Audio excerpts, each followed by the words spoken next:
ada orang aksi, itu mungkin ada nanti kerusuhan karena aksi. Saya pikir itu bukan di masalah. Ada aksi, ada kerusuhan, ada orang yang aksi semata-mata kemudian semua orang yang aksi berarti menyebabkan kerusuhan. Itu sesat. Nggak perlu ada fakultas hukum. Belum diperiksa di pengadilan. Ini putusan Mahkamah Agung banyak juga yang mengatakan membebaskan karena ada salah tangkap ya Pak ya. Kan ada putusan banyak pengadilan yang kemudian menunjukkan bahwa tersangka itu tidak didampingi oleh pengacara dan karena itu dibebaskan oleh Mahkamah Agung. Itu banyak.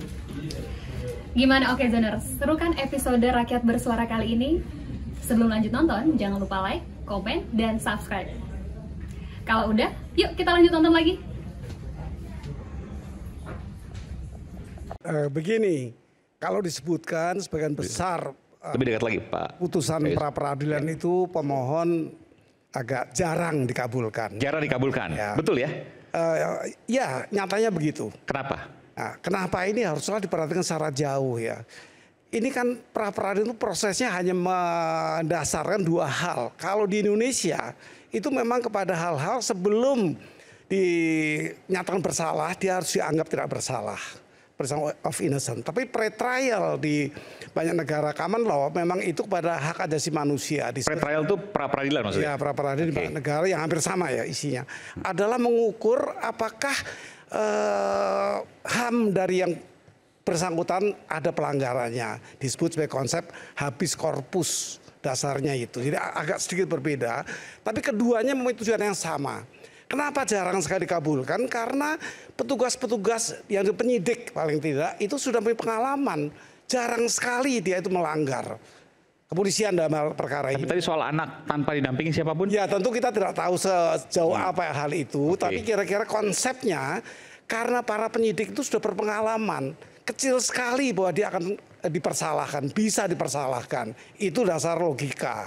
Jadi bagi saya, ya betul kalau memang sedikit yang dikabulkan, memang iya karena apa? Kuatnya penyidik ini untuk melakukan tindakan-tindakan yang tidak melanggar. Tapi ini kan bukan bicara keadilan. Ini bicara prosedural. Keadilan ada pada perkara nanti apabila ini ditolak atau diterima. Terutama kalau ditolak, tentunya akan menuju kepada proses pokok perkara. Di situ baru kita bisa memperhatikan apa itu hukum yang berkaitan dengan keadilan. Ini kan hal ini perlu kita telusuri menurut KUHAP. Di KUHAP itu dijelaskan kalau ada terjadi sebuah kejadian, ada perbuatan dan ada keadaan atau akibat 30 orang lebih mati karena perkara ini. Tentu ini harus diselidiki dengan keadilan tadi. Itu nanti ada pada pokok perkara. Termasuk pembuktian apakah dari kicauannya, dari tweetnya di media sosial itu apakah berkaitan dengan kerusuhan atau tidak? Tentu semuanya itu akan diproses secara hukum dengan teliti dan tentu kelengkapan persidangan itu ada di situ diawali adanya kejadian yang mempunyai persesuaian dengan perbuatan dan keadaan atau akibat. Itu kira-kira proses hukum yang kita pelajari dan itu merupakan instrumen. Ini pun instrumen di pra peradilan yang harus dilalui kalau ada pemohon. Oke, Mbak Asvina mungkin mau tambahkan? Iya, seperti tadi Pak Gayus bilang sebetulnya pra peradilan itu bukan habeas corpus secara murni karena seharusnya aturannya setiap orang yang ditangkap dan ditahan harus dihadapkan ke depan pengadilan untuk menguji sah atau tidaknya penangkapan penahanan itu. Di Indonesia tidak semua orang. Kenapa? Karena hanya yang mengajukan permohonan pra peradilan yang kebetulan ketemu kayak Mas Ma'ruf ini atau yang punya pengacara karena punya uang. Artinya sebetulnya karena Indonesia sudah menjadi negara pihak dari Kovenan Hak Sipil dan Politik, kita wajib membawa semua orang yang ditahan. Itu harusnya menjadi kewajiban negara. Bukan kewajiban privat orang-orang yang ditangkap. Jadi ini konsepnya sangat berbeda kan. Kalau dia negara yang punya kewajiban, siapapun dia langsung dibawa. Seperti di film-film begitu kan dinilai. Dibawa maksudnya gimana? Dibawa ke depan pengadilan. Jadi dia harusnya disidangkan. Dia harusnya disidangkan siapapun yang ditahan. Kalau di Indonesia kan tidak. hanya yang mengajukan ini maksudnya pre-trial ya? Betul. Itu Oke, ini sebelum sidangnya. Betul, itu pre-trial. Peradilannya kalau di sistem negara lain yang berbeda dengan kita, mereka selalu ada pra-peradilan itu. Betul, dari Indonesia tuh sudah menandatangani Kovenan Hak Sipil dan Politik, sudah diundangkan dengan Undang-Undang 12 2005 yang di dalam salah satu ayatnya mengatakan setiap orang yang ditangkap dan ditahan harus dibawa ke depan pengadilan untuk diuji sah atau tidaknya penangkapan atau penahanan itu. Indonesia tidak punya, karena pra-peradilan itu hanya dibebankan kepada keluarga atau tersangka itu untuk mengajukan, bukan polisi yang harusnya membawa itu ke pengadilan. Itu yang pertama.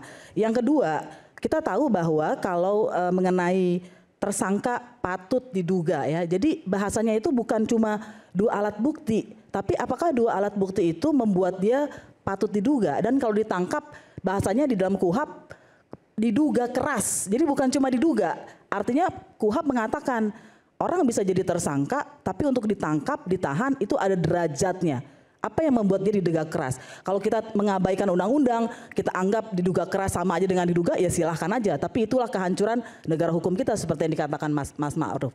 Tapi kalau kita perhatikan lebih dalam lagi kasus teman-teman ini, termasuk kasus Del Pedro, betul ada kerusuhan, betul ada orang yang aksi, pertanyaannya, dan ada orang yang katakanlah mengajak. Ya, mengajak melalui itu. Pertanyaannya, kalau saya mengajak teman-teman semua piknik, saya melakukan perbuatan melawan hukum nggak? Saya bisa ditangkap nggak? Ya nggak bisa, karena piknik bukan perbuatan melawan hukum. Kalau saya ajak demonstrasi, bisa ditangkap nggak? Tidak bisa, karena aksi bukan perbuatan melawan hukum. Pada masa Orde Baru otoriter mungkin iya, tapi dengan Undang-Undang 998 dikatakan aksi itu adalah hak, bahkan tidak perlu izin, cuma memberitahu, begitu ya. Nah itu yang pertama. Setelah aksi, kemudian ada kerusuhan. Pertanyaannya, apakah yang diajak itu yang melakukan kerusuhan? Kita nggak tahu, karena tidak ada pengungkapan peristiwa kerusuhan itu. Siapa yang melakukan? Kausalitas tadi. Betul, kausalitas hubungan sebab akibat. Tentu undang-undang itu tidak bisa memuaskan semua orang. Jadi artinya kalau keberatan dengan aturannya, dengan normanya, ada jalurnya. Ya silakan diuji atau silakan dipersoalkan. Tapi apa yang dijalankan oleh Polda Metro Jaya bagi saya ya hanya mengukur apa yang ada di undang-undang di KUHP. Itu bagi saya. Jadi kalau mau dipersoal lain ya silakan. Sebetulnya kalau buat saya bukan masalah undang-undangnya. Penyidik dalam hal ini tidak mengikuti undang-undang. Begitu kalau untuk soal yang sebab akibat. Kan tidak mengikuti undang-undang maksudnya? Kan begini. Tadi kan menyebut undang-undangnya dianggap tidak. Kalau di undang-undang kan untuk pra-peradilan. Berbeda. Kalau berbeda pasti di mana-mana itu berbeda. Tetapi yang kita gunakan dan saya teliti dalam kasus ini ya tentunya penyidik telah menemukan beberapa fakta sehingga bisa menghadapi gugatan itu. Dan gugatan itu memang standar saja sebenarnya karena apa? Adanya perbuatan-perbuatan yang bisa dijerat, menimbulkan korban, tidak sedikit korbannya.